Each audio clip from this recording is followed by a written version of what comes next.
Most speakers who use PowerPoint are neither powerful nor make much of a point.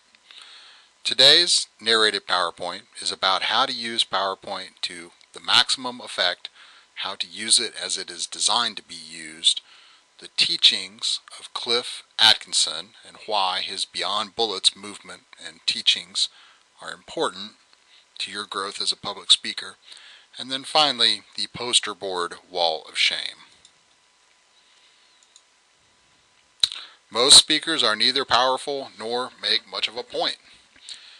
Unfortunately, when you disregard the audience, when you go mostly text-based slides, you are neither powerful, like the bulls on Wall Street, or make much of a point with your explanations.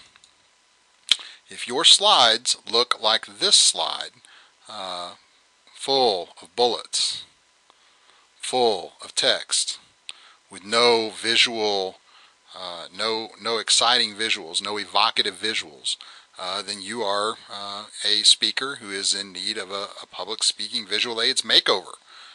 Essentially, your visual aids are neither powerful nor make much of a point, and everyone would have gotten more out of you just simply sending them an email or out of you just sending them your PowerPoint slideshow, because they can all read. This man, Cliff Atkinson, wrote a very influential book, and it was called Beyond Bullet Points, and he talks about the key to kind of getting beyond just communicating with a bunch of text. And he says that you should tell a story, that your time is limited, that stories have characters, they engage in conflict, and you demonstrate similarity in kind of the conflict that they're facing, that you should distill your ideas into an image, that you should harvest that image, and that your point should be very simple and very clear. And we've talked before about places that you can go find those images. You can of course find them in Google Images. You can go to Flickr.com. And you can go to Microsoft Office Clip Arts. Those are all great places to find those distilled images. And then finally create visual prompts. And by having a visual prompt, that unlocks your natural voice. And a good example of a visual prompt, I said that you're neither powerful nor making much of a point if you have too many bullets. And that's a good example of how you create a narrative, how you create a story. You, the audience members, are the character. The conflict is that you are putting people to sleep with your text-oriented slides, and you would like not to. And if you will engage in a little bit of distilling of those ideas and create some visual prompts, you can create very meaningful visuals. I thought that this was a really funny cartoon. And I labeled the title here, "Why Do You Hate Your Audience?" And here we have the typical speaker hiding behind the lectern, talking about Mold Unlimited, 50 ways to make your presentation more exciting. And of course we have people snoozing, drowsy, reading something, reading the paper, visibly snoring, drooling on something. All of these folks are completely disengaged, and there's not a single audience member who's paying a lot of attention and getting very much out of this presentation. And that is because his slides are textually based. And what's more, they've had to sit through, at least 67 of them already. This is an actual PowerPoint diagram that was meant to portray the complexity of the American strategy in Afghanistan. And if you look at that and you feel overwhelmed, you feel that it's frenetic, you have no idea what all of these different connections are, you can't make anything out of it, I think that you have a pretty good idea as to why we are in the state of affairs that we are in Afghanistan now. So let's talk next about some advantages of poster boards. That is really what I had to say about the Beyond Bullets movement. Try to make your stuff as oriented towards a visual graphic as possible. Here we have a young lady. She's using a poster board. Some advantages of poster boards: they don't depend on electricity, they don't require a computer, and it also allows for some artistic creativity. Some benefits of using digitally projected visual aids: it saves time, it saves money, it's convenient, and it's preparation for professional situations. In other words, these are the skills that you're going to be asked to demonstrate in the real world. So let's talk very briefly about poster boards, and I have some poster boards that have been used in my class. Most poster boards are displayed on easels. We have an easel in the class if you would like to use it. Here's an example of a montage poster board. This poster board is a regular piece of foam board, and it has displayed on it approximately 8 images. It's got 8 images. Most of these are 4x6 images, or things that were pulled directly out of magazines or photographs that were actually taken. And this is a speech about Venice. So you can tell, based on how close I've had to get, that there's not a whole lot of architectural detail that would be present or visible to many of the audience members who are situated on the back row. Now, there are some good things about this little montage of visual aids that this student has produced. They recognize that their handwriting is bad, so they actually printed the text, so they don't necessarily lose any points on penmanship, and it doesn't decrease their credibility, and they didn't have to stress, as we talked about in the first visual aids video, about the caliber of their handwriting. But what we do have in that situation is just a real difficulty in seeing things. And think about that perspective.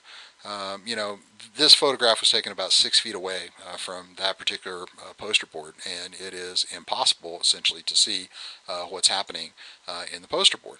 Once again, same angle, even though that's kind of a larger image, and we have some more distinct graphics in it, still very challenging to see. And here is a trifold sort of poster board, type of poster board that they use in student conference panel presentations and in poster board research day presentations. And this person has also done an excellent job writing all of their stuff on a computer and printing it out and then cutting it out, as opposed to making a spelling mistake or a penmanship mistake in permanent marker. And they have a kind of a visually interesting background, and there's some good things about that, and it's appropriate for the context in which it was displayed. This next one is an actual visual aid that was used in my class, and in our on-site classes we spend a lot of time deconstructing this visual aid. This visual aid is probably the worst offender here within the Mr. Stone's visual aid wall of shame. What we have here are a number of vegetables, and this is a speech about the food pyramid and about proper nutrition. Unfortunately, as you can tell, this was bulldogged to the easel there in the speech room, and this visual aid was done on just a regular piece of poster board, not on a piece of rigid foam board. That regular piece of poster board was folded up, and it was rolled up into kind of a large roll, and it was transported to class in that way. Well, unfortunately, it wants to stay in that shape now that it's been kind of rolled into that shape. So we have some stuff that's cut out from newspaper circulars, different vegetables and things like that. We have some 12-point font. In class, we engaged in an exercise where we talk about how long it possibly took to construct this visual aid. Just the cutting out of the material, the going to find the glue stick, the getting the piece of poster board, the gluing down of the materials, the printing out of these materials.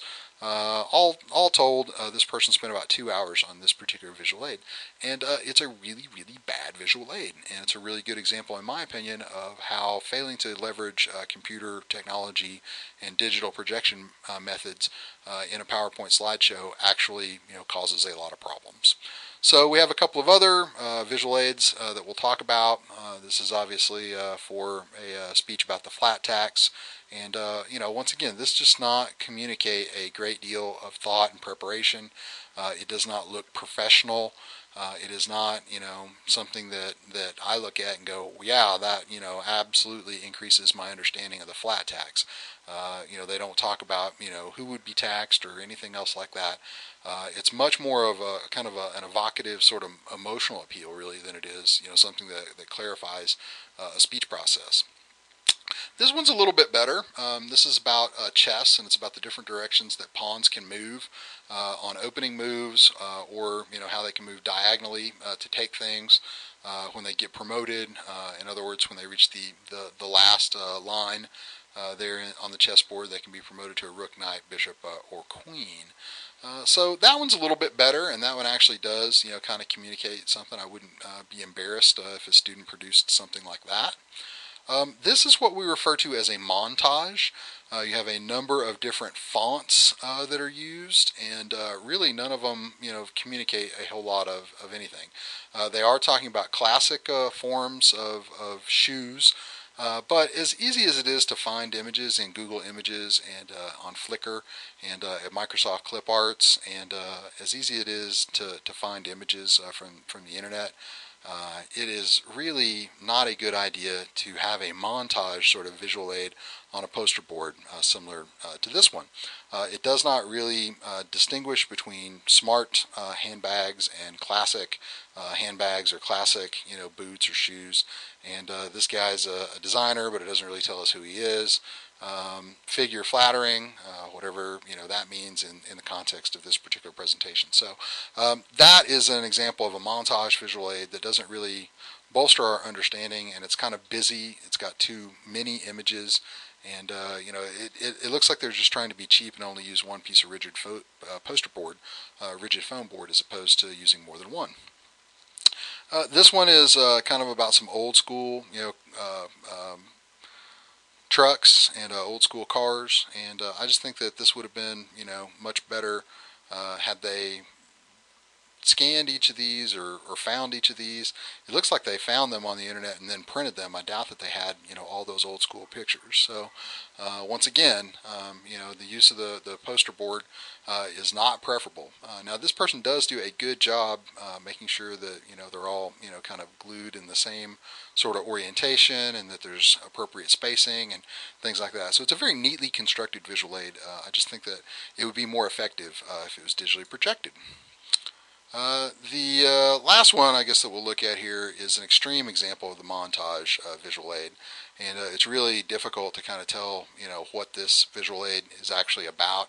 And it's very colorful and it's very frenetic, but it doesn't really communicate very much. So, in conclusion, look at your visual aids, make good decisions about your visual aids.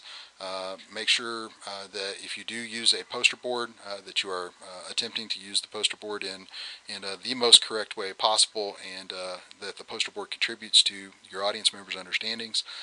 Review the Beyond Bullets URL that I hyperlinked you to.